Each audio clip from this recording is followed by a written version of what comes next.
I was the guy who was always in the gym, but after a few failed relationships, lost friends, and just overall being unhappy in life, I let myself slip. I found myself 40 pounds heavier than I wanted to be and further away from the person I used to be than ever before. So I decided to make a change, and over the next 5 months, I ended up losing 40 pounds and getting in the best shape of my life ever. Here's exactly how I did it and how you can do it too. Most people never try to lose weight because they think it's too complex to understand. That's probably because of all the fancy words people use. But it's really pretty simple. It's just a nice and easy math problem. There's just one number we need to know before we can start losing weight, and that is what is our maintenance calories. And to do this, it's pretty simple. All you need to do is look up calorie calculator and click on any of the top links and then fill out your information. Any of these links are fine. Now let's fill in our information. 21, I started at 200 pounds. Make sure that it has this activity level. Say, I'm moderately active. And here it says that my maintenance calories is 2,800 a day. Now this may be a little high, may be a little low, but it's a pretty good estimate for us. Our maintenance calories is the energy that our body requires to function exactly how we are right now. So if we consume more calories than our maintenance, then we will gain weight. But if we burn more calories, then we will lose weight. And now that we know what our body requires to stay at the exact same weight we are right now, we can play with this number and figure out how we're going to get below it. Like I said, there are two ways to lose weight. Either we burn more calories than we eat for our body to function, or we eat less calories than our maintenance. And whichever one of these we choose doesn't matter. They both work the same way. We are putting our body in a state where it has to go into our excess calories, which is stored in our fat, to function its daily tasks. So let me show you exactly how we can do this with my own personal data, starting with diet. So like we just found out, my body requires about 2,800 calories a day for maintenance weight. So if I decided I didn't want to spend any time in the gym, but I still wanted to lose weight, all I would have to do is eat less than the 2,800 calories that my body burns. And that sounds simple enough, and it absolutely can be. But if you aren't used to tracking your calories, it can be a little hard to get used to. So just be patient and kind with yourself while you adjust. Let's say I decide I want to lose 1 pound of fat per week. A pound of fat is about 3,500 calories. So all what I have to do is figure out how I can get into a weekly deficit of 3,500 calories. The simplest way to do this, which I personally did, is get in a daily deficit of 500 calories. And that means after 7 days, I'll be in a total deficit of 3,500 calories. And to hit my daily deficit of 500 calories, all I have to do is take my maintenance and then subtract that from it. So now, instead of being at 2,800 calories, I should be eating around 2,300.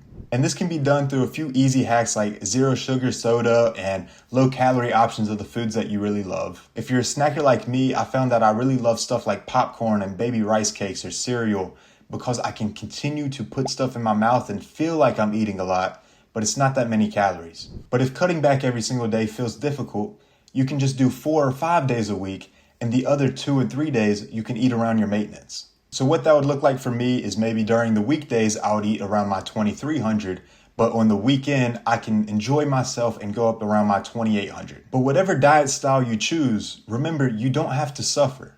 I think this is where most people go wrong, is they feel like losing weight requires you to suffer and give up all the wonderful food that you love. And then when you have that one moment where you slip up a little bit, you think that you've lost all the progress and you just have to quit.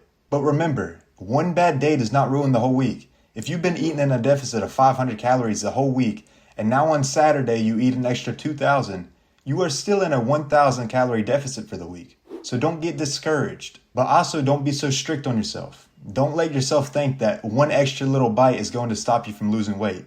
It's all a numbers game. If you're on track most of the time, it'll make up for any times you accidentally fall off track. Let's say on the other side, I didn't want to change my diet at all. Instead, I wanted to exercise to lose the weight. This is possible too. Let's say I normally eat 3,000 calories a day, which is 200 above my daily maintenance. And again, I decide I want to lose a pound a week, so I need to figure out how to get that 500 calorie deficit. Since I'm a little bit above, I need to actually burn 700 calories a day, which sounds like a daunting task, but here's a way to make it super simple. This is where NEAT comes in, which is non-exercise activity thermogenesis, which is just basically a fancy term of saying all the energy your body uses that isn't formal exercise. So things like taking the steps, walking out to your car, fidgeting, all of these random things that you do throughout the day that's not actually classified as exercise. Most people think that burning calories is dedicating a full hour in the gym or walking on a treadmill, but that's just not realistic for most people. Life gets in the way, it's boring, and it's kind of hard to stay consistent with. But here's the thing, you don't need that. A 10-minute walk burns about 50 calories, and that doesn't sound like much, but when you stack them throughout the day, it definitely adds up. So let's say that you take a walk in the morning, one at lunch, maybe you'll get a phone call and you decide to pace around the room. If you have stairs that you can take, you'll take those instead of an elevator. You'll park your car a little further away. All of these tiny things to just stack on top of itself. And before you know it, you've burned hundreds of calories without ever stepping a foot inside a gym. So instead of dreading that long, painful cardio session, just ask yourself throughout the day, is there a way I can move a little bit right now? That's it. So now that we know both individual ways of losing weight, the real trick is mixing them together and making it so much easier and simpler for us, which is exactly what I did to lose 40 pounds in 5 months. I wanted my weight loss to be as quick as possible, so I dropped my daily calories from 4,000 a day down to a range of 1,800 to 2,400, trying to stay in the middle. I would shoot for around 2,100, but I wanted to give myself that range so I didn't have to be so strict. The important thing about my diet though is I made sure every single day I got in enough protein so I wouldn't lose all my muscle. There's a debate on how much protein you need, but I go by the way of 1 gram per pound of body weight. But with that being said, most people don't need more than 180 grams, so if you're getting around there, don't push past it. When you're in a calorie deficit, your body burns both fat and muscle for the energy. But if you eat enough protein, you're telling your body to conserve that muscle and target the fat instead. Most of my protein came from clean meats, protein shakes, yogurt, and cheese, which you'll see throughout my actual days of eating. So here's what 3 actual days of my diet looked like for me. So day 1, I started with a protein shake for breakfast. Lunch, I had chicken and mac and cheese. Then I had a pot roast with potatoes for dinner. Throughout the day, I snacked on 0-fat yogurt, cheese sticks, peanut butter, and a protein bar. And then I had another protein shake before I went to bed. Day 2 was a protein shake again for breakfast, and then pork chops and mac and cheese for lunch. Then I had chicken and ramen for dinner. And then I had snacks of yogurt, peanut butter, and Special K cereal. Day 3, I had cereal and yogurt for breakfast, chicken and green beans for lunch, but I was still hungry, so a little later I had barbecue chicken.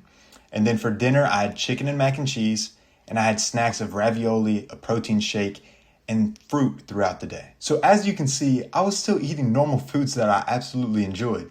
Mac and cheese, pot roast, ramen, ravioli, all things people normally say to absolutely avoid. I wasn't just locked into the chicken and broccoli that all the experts say you need to be to lose weight. The key was I was hitting my calorie goal and getting my protein in, and I was being intentional with everything. Other than that, it was just normal food that I like to eat. If you're finding this helpful so far, like the video and tell me in the comments what your favorite foods are. Now for exercise, I lifted weights 4 times a week for about an hour each session. I was doing a push-pull legs and then a random arm shoulder day. And I can go in more detail about that if y'all want me to. Let me know in the comments. But on top of lifting, I would do incline treadmill cardio, which I tried to do after each session. But I'll be honest, there were a few days that I definitely skipped. But the important thing was, I did it more often than I skipped. I also started going on walks in the morning. Just simple 10-minute walks, nothing crazy, just trying to get my body moving and the blood pumping. And it became one of those small habits that was a little hard to get used to, but I found that I really enjoyed it and it's a great way to start off your day. And honestly, some of my biggest changes came from those small habits. And one thing that made the biggest difference for me is walking around after every single meal. Because not only am I now burning extra calories, I'm stopping myself from just sitting there and waiting until the next time I eat. Even if it was just pacing around the room for a few minutes, I'm getting my body to digest the food and I'm getting my mind off of having my next meal. And as I got fitter and lighter, I decided to branch over into running a mile every now and then instead of spending my usual 20 or 30 minutes on the treadmill after my workouts. But back when I was 200 pounds and tried to run, it was very hard on my body and took me a long time to recover from. So I think the best thing to do is find a cardio form that is light and easy for you to do that you can do multiple days in a row with no problems. And as you progress with your weight loss, you can slowly branch into those other forms of cardio if you want to. And that's it. I'm not going to tell you it's easy because some days definitely are not, but it is simple. Calories in, calories out. Move your body a little more, get your protein in, and try to be consistent most of the time. Not all of the time, just most of the time. And this journey gave me a lot more than just being 40 pounds lighter. If you're at the start of yours, it might not be easy, but I promise you, it is simple.